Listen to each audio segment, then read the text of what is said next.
Welcome back to my YouTube channel, Desiree Ray. Today we're going to be discussing 13 things you should know before booking a Carnival cruise. Let's do this.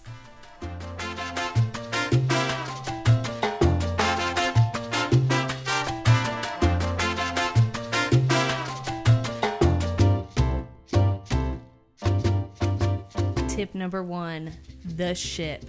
This is an important tip. Don't always book a cruise just for the destination or ports. The ship is a destination in itself. The majority of time is spent on the ship, so when booking a cruise, look at the ship's deck plans. See what's offered on the ship. Go and look at each individual deck and see, is there a spa? Is there things for kids, like kid camps? What type of bars do they have? What type of restaurants, activities? How big is the ship? Because that's another thing you need to think about. You're going to want to be on a small ship with less people or a bigger ship with more people. So these are things to think about. You can do all of this on carnival.com. You go under Explore and you go Our Ships. And what I do is I look for ships that are sailing out of the port that I go out of, which is Galveston, Texas. And you get in there and you look. These are the ships that are going out of Galveston. And here's where they're going. And think about, kind of weigh your options on, well, I want to go to these ports, A, B, and C, but I also want this ship because of the bars it has or how big it is. It's the newest ship. So stop and think about that. Because like I said, the majority of time spent on the ship. You want to have a good time on the ship. You don't want to be miserable. So look at the deck plans. See what there is. What sparks your interest. And this is going to help you when you're looking to book a room, which we're going to get into in a minute because room locations are very important. So get on there and explore every single deck plan that they have for every ship that's going out of your port that you're wanting to sail out of. And figure out which ship you like the best and figure out what ports it's going to that you're happy with. I always do that. And I get in there and I explore what food. Oh, it has Guy's Burger. Does it have, the steakhouse? Because that's a specialty restaurant. Does it have the Sky Ride? Does it have a splash pad? What about an IMAX? Havana Bar? Cloud 9? These are things that you need to look at and decide what's important to you. I love spending time in the spa, so I want to make sure my ship has the spa. Just get in there, explore, take your time, and you'll figure out real quick which ship is your favorite. Tip number 2, room location. Very important to have fun. You do not want to have to travel very far to change into your swimsuit. So let's go ahead and get into the deck plans.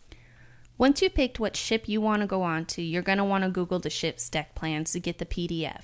This is the easiest way to read the deck plans than being on carnival.com.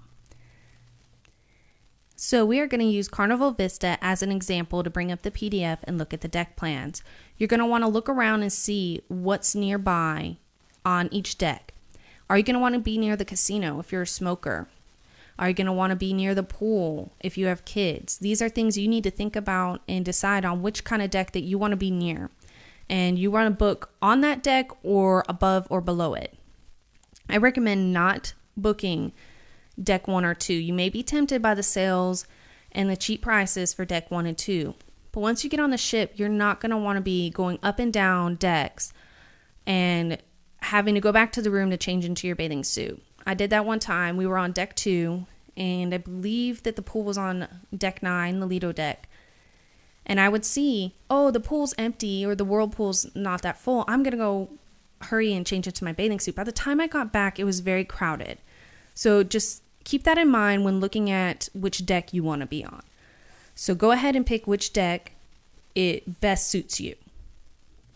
The next thing you need to think about is what type of room you're going to want to book. Are you going to want to book a suite, a balcony, an ocean view, an interior, or maybe even a specialty room, such as a Cloud 9 spa room where you get discounts on spa treatments, or even a Havana room where you get exclusive access to a pool and bar area only Havana room holders have. So when you actually go to book your cruise, Carnival is going to give you an option to pick your own room location. Always select this because this is the best way to maximize your fun. So take your time looking and exploring each room option and seeing what best suits you. Another thing to think about is once you decide to book a room, try to stay in the middle of the ship, in the middle of that deck that you're wanting. It'll help if you get seasick, and it's also closest to all the action and the fun on the ship. Moving on, tip number 3, food. So how does food work in general? So you have the main dining room, the buffet, and specialty restaurants. So the main dining room is included in your booking costs. The dining room is open for breakfast and dinner. Now the menu does change depending on which port you're in, and that's only for dinner though, so your items are constantly changing out. There is also an option to upgrade to a premium item such as a steak or a lobster tail for an extra cost. So the next option is the buffet. This is open for breakfast and lunch, and this is included in your booking cost. Now there are some restaurants that I consider part of the buffet. For example, would be Guy's Burger Joint or maybe Pig and Anchor Barbecue. There's even like a taco stand. Now once you get on carnival.com and you get underneath like where you see your ship and what type of food it offers, you will see what's included. There's several restaurants on the Lido deck that are included in this buffet option. Now there's even a 24-hour pizza and ice cream. Yes, you heard that right. Your kids will be happy. They have pizza and ice cream. And your third option is specialty restaurants. They are an additional charge. Now these are usually premium items. For example, there is a steakhouse and it costs $39 per person to eat there. Now this may be worth it to you if you're looking to celebrate maybe a honeymoon or anniversary. So get online and check out what your ship has to offer as far as specialty restaurants go and possibly the prices to eat there. Moving on, tip number 4, main dining time. When you book a Carnival cruise, it gives you an option to pick what time you want to go to the main dining room. Your 3 options are early dining at 6 p.m., late dining at 8:15 p.m., or your time dining, which is open seating from 5:45 p.m. to 9:30 p.m. With early and late dining, you will be assigned your table the first night. That table will be your table every night for the rest of the cruise. If you're traveling as a group, it would be wise to go to dinner the first night a little early so you can talk to the restaurant manager and secure a table together. Also, couples that want to sit by themselves need to go and talk to the restaurant manager the first night to secure a table for just 2. As for your time dining, it's open seating, so you may be in a line at times waiting to get seated. Now, one thing I did find out on my last cruise is there is the Carnival Hub app that you can actually get on there and request your table from anywhere on the ship, and they'll let you know when your table is ready. So that's really interesting, and that may be a very good option for people that just want to eat whenever they're ready and not have those secure times to eat. You want to consider what option is best for you. If you plan on doing a long shore excursion, you may want to pick late time dining or maybe your time dining. Whatever is going to work better for you so you're not stressed or feeling pressure to rush to dinner. Now, one other thing to keep in mind is there's at least one formal night, if not more, on every cruise. You're going to want to look that up on carnival.com and kind of see what's required for the formal wear for formal night. And that's another thing to consider when picking your time to go to dinner, because you're not going to want to rush to get ready for formal night. And that's stress and pressure you're not going to want while you're on vacation. So just look around and see what you think is going to work for you. Families may even skip the main dining room and just do the buffet. There are options that are open later until 11 p.m. Moving on to tip number 5, drink packages. You're going to want to look into the type of drink packages that Carnival has. They have 2 of them, Bottomless Bubbles and the Cheers program. Now, Bottomless Bubbles includes all you can drink soda and juice. Now, the cost for that is $8.50 per day for adults. For the price of children, it's $5.95 per day. Your second option is the Cheers program. Now, this includes everything that Bottomless Bubbles has and then some. So you get spirits and cocktails that are $20 or lower menu price. You get sodas, frozen cocktails, energy drinks, specialty coffees, hot tea, and bottled water. Now you get up to 15 alcoholic drinks per a 24-hour period. Now, one thing about the program that you need to read up on is the program does not kick in until the second day of the cruise. So just keep that in mind. Now you're going to want to read the fine print on both of these programs so you understand exactly what you're getting.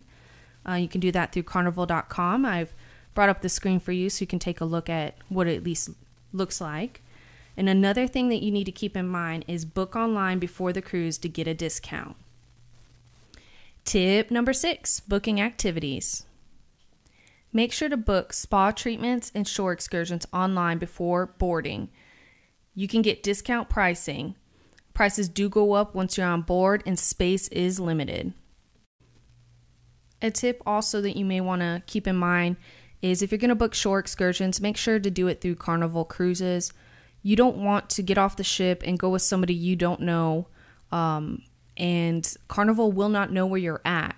So if you book through Carnival, they're going to wait for you if you're late getting back to the ship before the ship leaves that port. So if the ship's supposed to leave at 4 and you're still on your way over there and you're with the Carnival approved excursion, they will wait for you. Now, if you go off, with somebody else and you try to get a deal on swimming with dolphins and you don't get back in time, well, guess what? You live there now. That's going to be your new home. They're going to leave you. So make sure to book your shore excursions online through carnival.com before boarding your ship. You're going to get discounted prices. You're going to get secured spots on those shore excursions before they sell out. And Carnival is going to make sure you're in good hands. Tip number 7, prepaid gratuities. Understand the gratuities that are added to the booking cost must be paid in advance. If not, it will be charged to your sign and sail card on the last day of the cruise. So once you booked a cruise, you're going to have access to Cruise Manager, which is where you're going to be able to book your excursions, look at what your total bill is, and maybe add on, vacation protection or any other things that you're going to want to do. So I brought it up for y'all so you can see example of what I'm talking about. So you'll see here that there's where the cruise rate is, and this is price per person. The taxes, if you add vacation protection, which we'll get into in a minute, and the prepaid gratuities. Once you book your cruise and get into this area for the first time, the gratuity will not be added to the total that you owe yet. You have to add it by clicking on the add button where it actually says remove. There will be an actual add button there. Last time that I booked a cruise, I had issues with removing the gratuity. I was not ready to pay it yet. For some reason, the website wouldn't let me remove it, so I had to give customer service a call. So if you ever have any issues with that, give customer service a call through carnival.com and ask to remove it. Every time I've cruised, the gratuity has been around $100 per person. Just keep in mind that you kind of want to prepay before you get on the cruise. You don't want to have to worry about those charges at the end of the cruise. Tip number 8, sign and sail card. This is what a sign and sail card looks like. It's going to have the name of your ship, your name, the dining room time, where your dining room is located, and a folio number. So the sign and sail card allows guests to charge onboard purchases and gratuities directly to a personal account. When you book online, you're going to have an option to attach a credit card to your account. That credit card is going to be directly attached to your sign and sail card. Now, you're wondering, well, can I just use cash? Yes, there is a way to do that. I've never personally done it, so I'm not sure how to do that. What I do for this is I will bring cash onto the ship. And there's kiosks, usually by the lobby on the ship, where you can put your sign and sail card into this kiosk, which is basically like a little credit card machine. And you can actually put cash into the machine to your personal account. I always put $300-$400 cash into the machine so it's not all going onto my credit card. Now you're asking, well, what happens if you don't spend all that money? Well, Carnival will reimburse you. They write you a check You get it about 2 to 3 weeks after your cruise. Now, if there's less than $20, they're going to take that and donate it to St. Jude's. But more than likely, you'll have enough money to where you'll get a check. So the sign and sale card must be utilized for all money transactions while on board. Also, it is your room key and how Carnival identifies you. So keep the card on you at all times. Tip number 9, Wi-Fi. Wi-Fi is not free. There is Wi-Fi packages available. The costs range from $6.80 a day to $14.45 a day. Now, this is per device. Each individual package limits what apps and sites work. So get online at carnival.com and look at which each package has to offer. I personally do not use the Wi-Fi on the ship. I have T-Mobile and I get Wi-Fi in certain ports. So you may want to look at your service provider and see what they have to offer in the ports that you're going to. Also, another thing, as always, book online before you get on board for a discount on prices. Tip number 10, payments. You can make payments on the cruise you book. The due date for the final payment is around 2 months before your sail date. So here I have an example of what the due date would be. Here I've booked a cruise for January 4th of 2020. And you'll see under today's deposit, you'll see there's an area that will say due date is for the remaining balance. You can make payments on the balance up to that due date. So for this example, the final payment needs to be in by November 5th of 2019. This is very important. You want to make sure that you have the proper travel documents before booking a cruise. That is a passport, birth certificate, state driver's license. You do not want to wait until the last minute to get these documents. You may have to order a birth certificate or get a passport, and that takes time. So make sure that you have these items before you're booking your cruise. If your cruise starts in a U.S. port and ends in a U.S. port, all you're going to be required to bring is a driver's license and birth certificate. Now, this policy may change, so you want to get on carnival.com and double check to see which travel documents are required for you to bring. So now we're on to tip number 12, vacation protection. You're going to want to look into getting vacation protection through Carnival Cruise. For some reason, if you have to cancel your cruise, the fees associated with cancellation are waived. Now, what's included in the vacation protection? That's going to be travel insurance. So you're going to have medical expenses coverage, you're going to have baggage protection, and emergency evacuation is also covered. So I brought up an example of what it looks like when the charges for vacation protection is added. You'll see it's about $100 per person. Now, if you're thinking, well, I don't know if this is a good deal or not, I need to find out more about this, go ahead and check out carnival.com and just search vacation protection, and it'll bring up everything you need to know about what's included in that. On to our final tip, number 13, holidays. You're going to want to think twice before booking during a holiday. Christmas and Thanksgiving week are going to attract families with kids. I went on a Thanksgiving cruise and 80% of the occupancy was children. This may not be ideal for a couple that's trying to have a romantic getaway, so keep that in mind. Now, families, you're going to have a blast. There's going to be so much activities for the kids, and they're going to enjoy themselves during the holiday. So this is a perfect time for families to go. But do keep in mind, during these weeks, the prices do go up as far as booking costs. This is going to be more expensive. Now, another time of year that you're going to want to be aware about is usually happens in sometime during March, and you're going to want to research what time colleges are being let out for spring break. It's going to be kind of crazy on the ship. You're going to have singles and college kids on spring break on the ship. It's going to be like a frat party. So for couples, romantic getaway during spring break might not be ideal for you. Families, I don't know if you're going to want to expose your children to college partying.